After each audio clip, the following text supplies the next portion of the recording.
요게 바로 BMW가 판매하고 있는 가장 작은 차 1시리즈의 그릴입니다. 그리고 이거는 신형 7시리즈의 그릴입니다.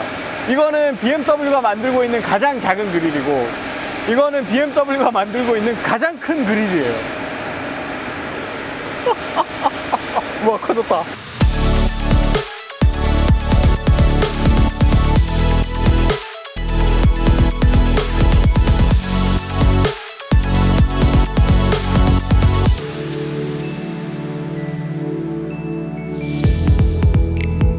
안녕하세요, 카랩 신동빈입니다. 제가 오늘 왜 이렇게 흰색 와이셔츠를 입고 나왔느냐, 바로 BMW 신형 7시리즈 신차 발표회 및 시승회에 참석하기 위해서입니다. 제 이름은 신동빈인데 오늘 역할은 기사예요. 롯데그룹 회장님이랑 이름은 똑같은데 저는 운전기사예요. 오늘 진짜 말 안 되네. 여러분 저는 지금 BMW 1시리즈의 그릴 뒤에 서 있습니다. 제가 이걸 왜 갖고 왔냐고요? 이 그릴이 얼마나 커졌는지 확인하기 위해서입니다. 지금 한번 대볼까요? 와, 보이세요? 네. 요게 바로 BMW가 판매하고 있는 가장 작은 차 1시리즈의 그릴입니다. 그리고 이거는 오늘 나온 신형 7시리즈의 그릴입니다. 이거는 BMW가 만들고 있는 가장 작은 그릴이고, 이거는 BMW가 만들고 있는 가장 큰 그릴이에요. 한번 비교해 볼게요.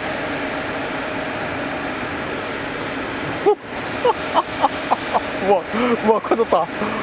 와, 거의 뭐 두 배, 세 배 정도 되는 것 같네요. 7시리즈의 그릴은 어마어마하게 커졌습니다. 기존 7시리즈보다 50%나 커졌다고 해요. 그러니까 1.5배죠. 그리고 요즘에는 많은 자동차 회사들이 페이스리프트를 할 때에도 거의 신차급 변화를 추구합니다. 차의 종류가 워낙 많아지고 되게 많은 파생 모델들을 만들어내고, 또 페이스리프트도 정말 신차급의 효과를 누리면서 계속 새로운 이미지를 계속 보여주려는 그런 시도를 하고 있습니다. 사실 그게 모든 차가 그런 건 아니에요. 디자인이 아주 호평을 받았던 차들, 예를 들자면 K5 같은 것들, 그런 차들은 새로운 모델이 나와도 1세대 K5의 그 디자인을 갖고 가잖아요. 근데 아무래도 좀 논란이 됐던 디자인을 선보였던 차들, 그런 케이스에는 페이스리프트가 될 때 확 변신을 꾀하죠. 7시리즈도 아쉽게도 뭐 좀 이전 버전의 그 디자인이 논란이 많았잖아요. 그래서 이번에는 확 바꾸면서 완전히 신차가 된 것처럼 그런 이미지를 추구하고 있습니다. 실제로도 신차급의 변화라고 해도 과언이 아닌 게, 지금 여기 사용된 이 철판들이, 이건 플라스틱이죠. 보통 페이스리프트를 할 때는 돈이 적게 들고 바꾸기 쉬운 이 플라스틱 부분만 바꾸게 되거든요. 이 보닛과 팬더 그리고 이 문짝까지 디자인이 다 바뀌었습니다. 그래서 이게 이분들이 정말 신차급 디자인 변화를 추구했구나라는 사실을 알 수가 있습니다. 이 BMW 로고도 요 지름이 95mm나 된대요. 기존에는 좀 더 작았는데 이것도 키우면서, 야, 우리 7시리즈야, BMW야, 완전히 새로 나왔어, 이런 이미지를 전달하고 있습니다. BMW는 보통 이 부분을 상당히 면변화를 많이 주면서 역동적인 이미지를 갖고 가려고 하죠. 3시리즈도 그렇고 저희가 얼마 전에 탔던 G4도 그렇고, 네, BMW 자체가 상당히 역동적인 이미지를 갖고 가는 브랜드이기 때문에 범퍼 디자인에서도 상당히 역동적인 면과 어떤 역동적인 형태를 보여주면서 자기네들의 아이덴티티를 드러내려고 합니다. 이번에 새로 나온 신형 7시리즈는 범퍼 디자인이 보다 단순해졌다고 해야 할까요? 기존에는 상당히 남성적인 이미지를 보여줬다면 이제는 좀 더 여성적인 이미지까지 갖춘 듯한 그런 이미지를 보여줍니다. 여기 이제 그 앞바퀴 측면으로 공기를 보내주는 에어 브리더는 기존보다 더 커졌고, 물론 아직도 많은 크롬을 사용하면서 어떤 고급감을 드러내고는 있습니다만, 이 부분을 상당히 단순하게 유려하게 뽑아냄으로 인해서 50%나 커진 새로운 키드니 그릴이 좀 더 강조가 되는 그런 형상을 보여주고 있죠. 지금 보시면은 저기 서 있는 13번 차 보이시죠? 네, 저 차는 역동적인 디자인이 적용된 그런 버전이고, 저희가 오늘 탄 이 차 740Li는 좀 더 고급차의 느낌을 강조한 그런 디자인을 보여주고 있습니다. 기존의 7시리즈는 사용자들로부터 너무 역동적이지 않냐, 너무 젊은 느낌이지 않냐는 좀 불만이 있었다고 해요. 근데 이번에는 디자인을 상당히 좀 여성적인 터치, 좀 더 유려한 터치, 고급스러운 터치를 가져가면서 정말 멋진 고급차의 이미지를 보여주고 있습니다. 제가 20년 전에 디자인과에서 공부를 시작할 때 그런 말이 있었어요.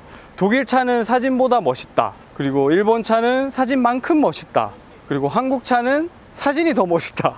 그런 말이 있었는데 지금은 뭐 한국 차의 디자인 위상이 많이 바뀌었죠. 이 독일 차 아직도 사진보다 멋있습니다. 사진만을 보셨을 때는 사실 많은 분들이 이 그릴이 너무 커져서 나중에는 그릴이 뭐 보니까지 다 덮는 거 아니냐, 그런 짤들도 돌아다니잖아요. 그런 걱정들을 많이 하셨는데 실제로 보시면은 그 느낌이 많이 달라요. 역시 사진과 실물은 차이가 난다. 그런 점을 알 수 있습니다. 저도 사진만 봤을 때는 이 앞모습이 그릴이 너무 크고 이 범퍼가 너무 단순해 보여서 좀 실망을 했었거든요. 근데 실제로 보니까 야, 역시 독일 차는 3D로 봐야 된다, 실물로 봐야 된다는 그 생각이 더 굳어지는 것 같아요. 그리고 이 그릴이 커지면서 헤드램프는 좀 더 얇아졌어요. 헤드램프가 그대로 남아 있었다면은 그냥 막 우락부락한 그런 이미지가 됐을 텐데 헤드램프가 좀 더 얇아짐으로 인해서 그릴이 좀 더 강조가 되고 좀 더 웅장하고 멋있는 그런 이미지를 갖게 됐습니다. 그리고 이 범퍼가 단순해 보이지만, 사진으로 봤을 땐 단순해 보이지만 이렇게 3D로 보시면은 이 면 변화가 되게 많아요. 위에서 보면 이렇게 많은데 실제로 옆에서 이렇게 달리는 모습을 보면은 좀 더 차분해 보이는 그런 이미지를 보여주고 있죠. 지금 여기 있는 게 약간 회색빛이 도는 모델이고, 이 차는 검은색, 그리고 이 차는 흰색, 그리고 저 차는 약간 파란색을 띠고 있는 버전입니다. 저는 개인적으로 이 회색이 정말 마음에 드는데 이 흰색이 정말 예쁘네요. 이렇게 큰 차들 중에 흰색이 잘 어울리는 차가 잘 없는데 흰색 7 시리즈 정말 괜찮네요. 웨딩카로서 쓰기에는 이 차만한 게 없는 것 같네요. 자, 이 측면 에어브리더 같은 경우에도 원래는 이제 사선으로 이렇게 뻗어 있었는데 이게 직각으로 바뀌면서 크기도 더 커졌고요. 그러면서 완전히 새로운 이미지를 보여주고 있죠. 그리고 트렁크도 뭐 전체적인 레이아웃은 큰 차이가 없습니다만 이런 부분들, 이 크롬 장식을 리어램프 양 끝으로 넓게 퍼뜨리는 이런 형상은 그대로 갖고 갑니다만, 전반적으로 요 리어램프의 이 위아래 폭을 35mm 줄이고 이 범퍼를 좀 더 두껍게 보이게 하는 그런 이미지를 추구하고 있습니다. 이 머플러가 좀 더 넓어졌어요. 기존의 머플러는 좀 좁았는데 이게 확실히 넓어졌거든요. 보통 이런 고급 차들은 원형 머플러를 쓰지 않죠. 쓰는 차들도 있습니다만 이렇게 좀 엘레강스한 주행 느낌을 추구하는 차들은 머플러의 장식이 범퍼와 일체형이 되어 있는 이런 디자인을 추구합니다. 이 경우에는 지금 보시면 아시겠지만 이 머플러 파이프가 범퍼와 떨어져 있어요. 이게 만약에 붙어 있게 되면은 진동이 전해지기 때문에 상당히 승차감에 안 좋은 영향을 미치거든요. 크롬으로 전반적으로 이렇게 넓게 마무리를 하면서 뒤에서 봐도 기존 7 시리즈보다 더 넓어 보이는 그런 형상을 보여주고 있습니다. LED 라이트 같은 경우에는 여기서부터 시작해서 끝까지 다 들어가요. 이렇게 다 들어옵니다. 네, 여기서도 들어오고. 그래서 이 뒤에서 보면은 마치 저 차 BMW가 맞나? 이런 생각도 들 정도로 뒷모습 이미지가 많이 바뀌었어요. 앞뒤 모습뿐만 아니라 측면에서도 한 가지 주목할 점이 보이는데요. 보닛 라인이 이렇게 가다가 갑자기 툭 떨어지는 디자인을 적용을 했어요. 기존 모델보다 이 앞쪽에 이 깎아지른 듯한 절벽의 느낌이 더 강하게 들어가 있습니다. 그래서 보통 혼다 S2000 같은 차들 보면 아주 낮게 날렵한 형상을 보여주잖아요. 그런 차들은 전반적으로 날렵한 이미지를 보여주기 위해서 그런 디자인을 적용하는데, 이 7 시리즈 같은 경우에는 좀 더 이 앞쪽에 면을 더 고추 세우면서 더 고급스럽고 더 웅장하고 더 압도하는, 현장을 압도하는 그런 이미지를 추구하고 있습니다.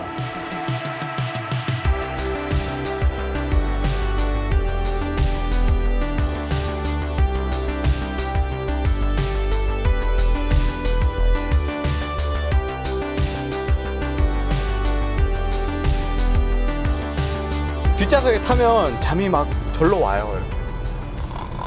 너무 편하고 너무 쾌적하고 정말 이 차를 뒷자리에 타면은 정말 이 차를 사고 싶게 만드는 그런 특징이 있는 것 같아요. BMW가 오늘 이 차를 발표하면서 계속 강조를 했던 게 뭐냐면 바로 진보라는 단어였어요. 그래서 뭔가 새로운 시도를 하고 현실에 안주하지 않는 성공한 삶을 살아가는 사람이 자기들의 타겟이다 라고 얘기를 했습니다. 이렇게 앉아보면은 확실히 7 시리즈의 경쟁 모델들 있잖아요. 그런 차들과 뒷자리에 탔을 때 느낌이 조금 달라요. 어떤 점이 다른지는 차차 얘기하도록 하고, 일단 네, 당일에 시승 시간이 좀 짧아서 제가 뒷좌석 승차감을 현장에서 녹화를 못했어요. 그래서 지금 편집 중에 좀 말씀드리도록 하겠습니다. 이 정도 급의 차들의 그 뒷좌석 승차감은 일반인들이 느끼기에 사실 큰 차이는 없습니다. S클래스나 7시리즈나 자기네들이 갖고 있는 최고의 기술들을 이 차 하나에다가 집중시키기 때문에 철학에 따라서 각자가 다른 맛을 내는 것 뿐이지, 사실은 어느 브랜드가 크게 기술력이 뒤처진다거나 그러지는 않는다고 생각해요. 이번에 나온 7시리즈의 뒷좌석은 조용하고 쾌적하고 최고였습니다. 제가 이 차에 타자마자 이렇게 널브러져 가지고 신발 벗고 이렇게 누워있고 싶었어요. 다만 하체가 전달해주는 느낌은 S클래스나 롤스로이스 이런 차들과는 조금 방향이 달랐습니다. 비유를 좀 하자면 경쟁 모델들이 그 양목 카페트가 깔린 길을 아주 부드러운 느낌으로 걷는 느낌이라면, 이 7 시리즈는 그 케미컬 코트라고 해야 될까요? 테니스 코트 중에 케미컬 코트 아시죠? 그 실내 체육관에 가면은 많이 보실 수 있는데 그 바닥의 소재가 아주 말랑말랑합니다. 그래서 저희가 걸을 때 보면은 발바닥에 반동이 느껴지죠. 체육관 바닥이 나를 이렇게 하늘로 밀어 올려주는 듯한 그런 느낌이 들어요. 7 시리즈가 통통 튀는 승차감을 보여준다는 그런 말은 아닙니다. 차의 하체와 나 사이에 아주 묘한 그 긴장감이 있어요. 그래서 노면의 정보가 계속 몸으로 느껴집니다. 그래서 주행 중에 외부의 상황을 완전히 잊어버리게 되는 그런 차는 아닙니다. 차가 말하는 어떤 정보를 내 몸이 계속 느끼게 되는 그런 세팅이에요. BMW 7 시리즈는 뒷좌석 승객까지도 운전의 즐거움에 동참할 수 있게 만들었구나, 그런 생각을 할 수가 있고, 근데 이 차를 살 만한 분들을 한번 잘 생각해 보면은 이 차의 가격이 1억 4천에서 한 2억 3천까지 퍼져 있거든요. 이 차를 살 만한 분들은, 그리고 이런 형태의 플래그십 차를 사는 분들은 보통 5, 60대 이런 분들이란 말이죠. 인생에서 어느 정도 성공을 하고 앞으로 살아갈 날보다 살아온 날들이 더 많은 분들, 그런 분들입니다.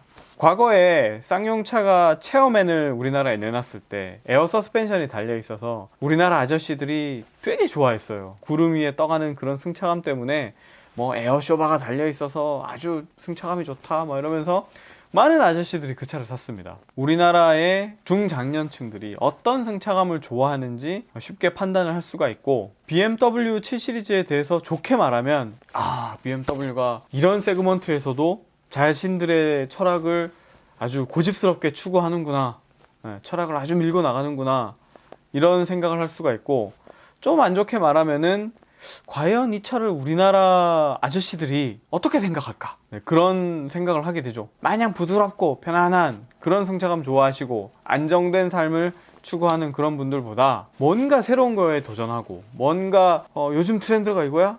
난 나이가 들었지만 요즘 젊은이들이 좋아하는 건 이거야?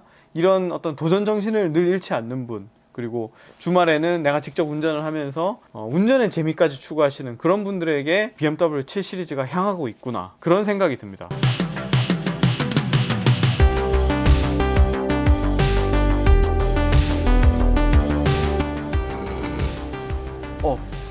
도착했네. 네, 저는 제가 자고 있는 동안에 벌써 중간 기착지에 도착했습니다. 사실은 장건 연출이고요. 잘 타고 왔어요. 자, 지금부터 뒷좌석을 한번 살펴보겠습니다. 정말 좋아요. 정말 좋습니다. 네, 항공기 1등석이 부럽지 않다는 표현이 정말 진보하게 느껴질 정도로 정말 넓고 안락하고 쾌적한 공간입니다. 예를 들자면 이런 거죠. 맨날 어지럽게 정리 안 돼 있는 우리 집에 있다가 뚜껑 열리고 통통거리면서 타고 다니던 그 미니를 타다가 이 차를 타니까 정말 진짜 초특급 호텔에 온 느낌입니다. 이 차를 지금부터 한번 좀 뒷좌석을 살펴보겠습니다. 먼저 여기를 한번 볼게요. 송풍구, 그리고 뒷좌석 좌우가 독립적으로 온도 조절이 되는 시스템이 들어가 있습니다. 당연히 통풍 시트, 열선 시트 다 작동합니다. 아, 통풍이랑 열선이랑 같이 되네요. BMW의 특징이죠. 이 열선이 시트 엉덩이와 등에만 들어오는 게 아니라 이 측면에도 들어옵니다. 이 퀼팅이 적용되어 있는 영역에는 모두 열선이 들어온다고 보시면 되겠습니다. 그래서 겨울에 좀 더 따뜻한 공간을 만들어 줄 수 있는 그런 모습입니다. 잿더리가 있네요. 여기 잿더리가 있는 이유는 아직까지 7시리즈급의 고급차를 타시는 분들은 차 안에서 담배를 피시는 경우가 많고, 또 중동분들, 남미분들, 이런 분들은 시가를 피는 경우가 많아요. 그래서 아직까지는 이 잿더리가 이 고급차 뒷좌석의 필수 요소로 자리 잡고 있는 모습입니다. 네, 지금 통풍이랑 열선을 같이 틀어놨더니 뜨거웠다가 차가웠다가 지금 알쏭달쏭하네요. 그리고 이 차 뒷좌석에 또 특징이 한 가지 뭐냐면 USB 포트가 4개나 있어요. 4개나.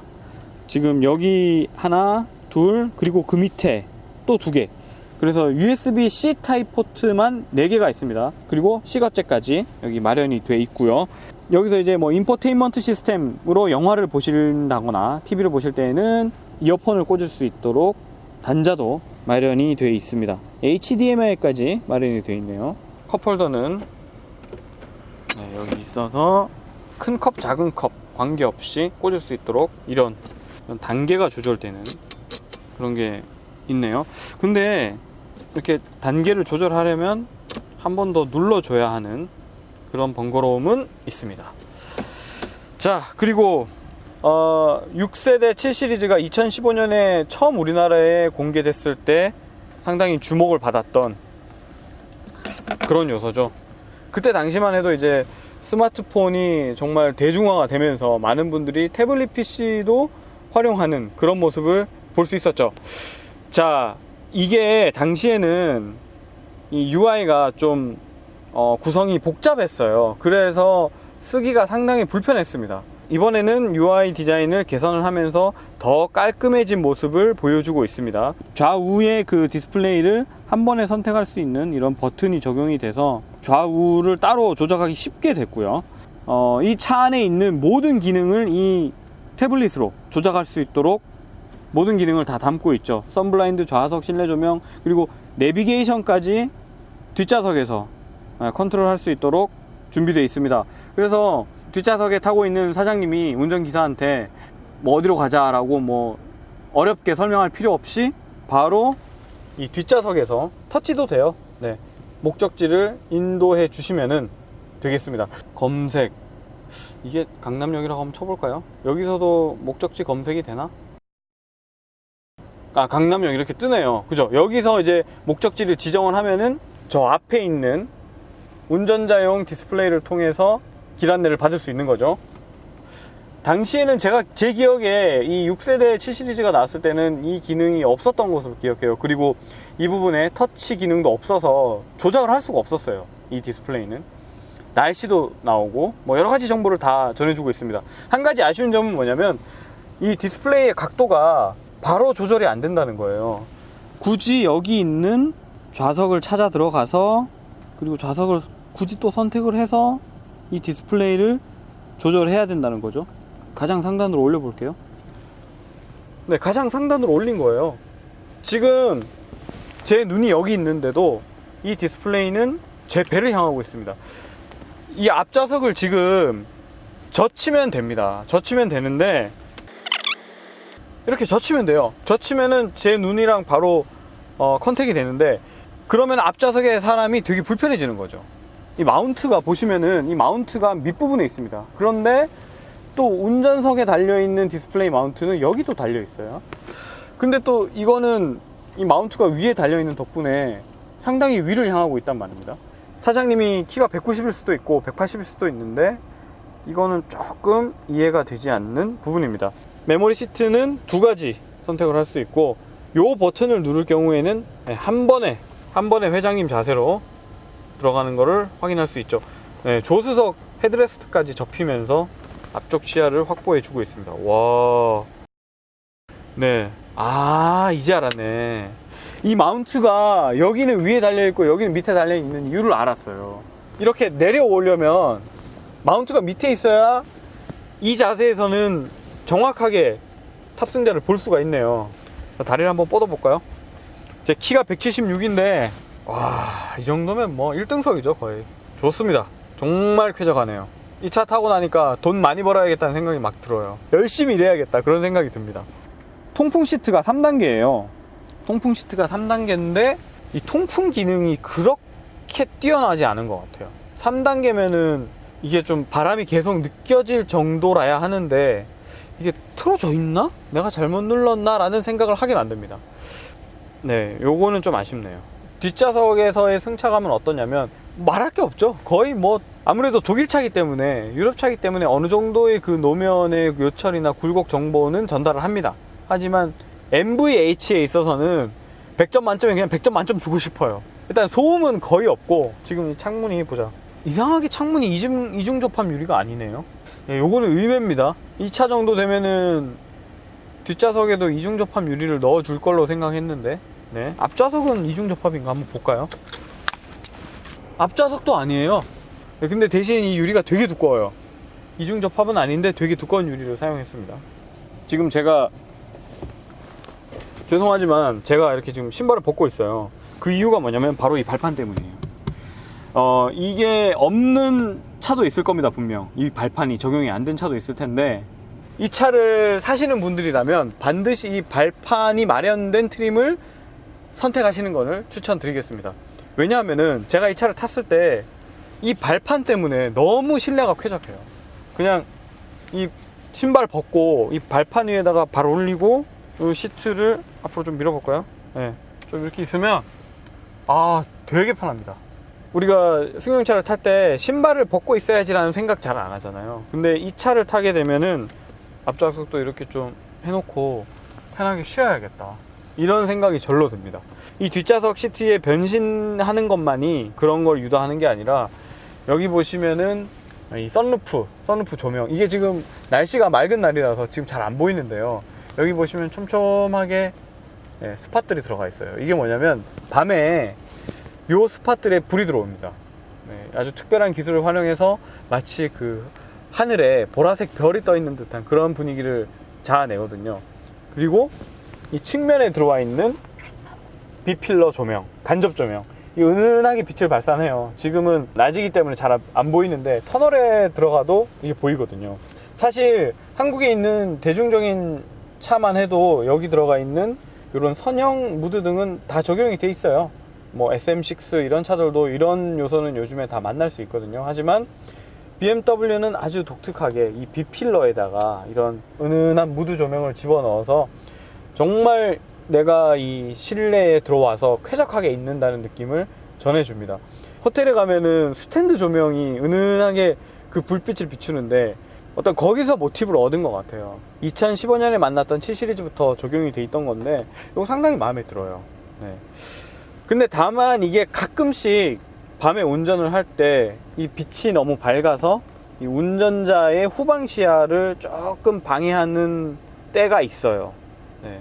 이게 이 차를 저희가 오늘은 밤에 운전을 해볼 수 없어서 좀 아쉽습니다만, 저희가 다음에 이 차를 빌려 가지고 이런 부분들이 좀 개선이 됐는지 한번 살펴보겠습니다. 헤드레스트는 상당히 말랑말랑합니다. 가죽도 아주 질이 좋아요. 아주 고급스러운 가죽이 적용이 되어 있고요.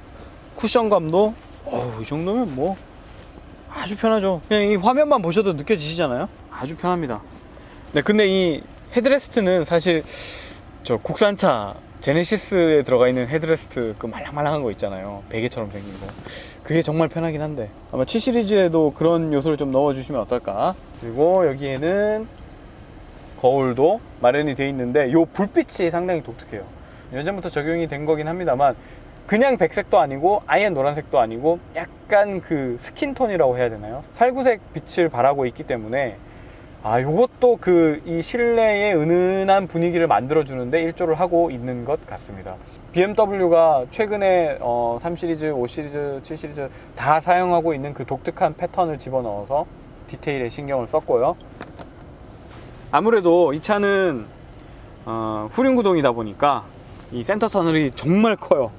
이 센터 터널이 좀 큰 게 여러 가지 이유가 있겠습니다만 7 시리즈에는 플러그인 하이브리드 버전이 있는데 그 전기 모터가 엔진 옆에 붙어 있는 게 아니라, 물론 엔진 옆에 붙어 있죠. 엄밀히 따지자면은 변속기 안에 들어가 있습니다. 변속기 관련 계통의 부품이 상당히 커진 거를 확인할 수가 있고, 그래서 아마 이 센터 터널도 같이 이렇게 커진 게 아닌가, 그런 생각이 드네요. 그리고 배터리가 트렁크 밑에 있습니다. 그래서 거기서 케이블도 같이 지나가려면은 아마 이렇게 좀 커다란 센터 터널이 필요하지 않았나, 그런 생각이 드네요. 스피커는 하만 카돈이 들어가 있어요. 요거는 좀 의외입니다. 요것도 하만 카돈 스피커는 사실 미니 3 시리즈 이런 엔트리급 차에 들어가는 스피커인데, 물론 이 스피커도 좋습니다. 뛰어난 스피커긴 한데 7 시리즈 정도 되면은 바우어샘 윌킨스 정도가 기본이 돼야 되지 않을까. 7 시리즈에는 바우어샘 윌킨스 스피커가 사용이 되긴 합니다. 트림에 따라서. 근데 지금 제가 타고 있는 이 740Li 모델에서는 하만 카돈이 들어가 있네요. 그리고 한 가지 칭찬하고 싶은 거는 BMW의 이 공간 활용입니다. 사실 이 도어 포켓을, 뒷좌석 도어 포켓을 이렇게 열심히 안 만드는 회사들이 있는데, BMW는 지금 보시면은 이것도 안쪽으로 상당히 많이 팠고, 이 도어 포켓 벽도, 바깥쪽 벽도 거의 시트에 닿을 정도로 바깥쪽으로 당겨서 이 도어 포켓 공간을 마련했어요. 7 시리즈, 뒷좌석이 중요한 7 시리즈만 이런 게 아니라 다른 모델에서도 이런 모습을 쉽게 확인을 할 수가 있거든요. 그래서 BMW가 이런 공간도 허투루 쓰지 않는다는 사실을 확인할 수가 있고, 이 카페트, BMW가 롤스로이스 만드는 브랜드잖아요. 이 카페트도 보시면은 지금 뭐 롤스로이스까지는 아닙니다만 상당히 두꺼운 소재를 사용을 해서 그냥 집에 있는 러그 느낌이긴 합니다만, 이 정도 두께의 매트라면은 쾌적하게 입고 싶어요. 그리고 또 한 가지, 1열 시트 밑에 있는 송풍구를 보통 보면 이런 파이프가 나와 있게 디자인을 하잖아요. 근데 아예 바닥에 매립을 했기 때문에 이 시트 밑 공간도 어떻게 보면 뭐 활용하려면 활용할 수 있을 정도로 이렇게 넓게 만들어 놨어요. 그리고 여기도 스피커가 하나 들어가 있네요. 요거는 뭔지 좀 궁금합니다. 어떤 용도로 만든 스피커인지 확인을 해볼게요. 정말 평평하게 만든 점, 이거는 정말 100점입니다. 100점. 자, 뒷좌석을 이렇게 좀 짧게 살펴봤는데요. 이제는 앞좌석으로 넘어가서 주행 느낌 한번 살펴보도록 하겠습니다.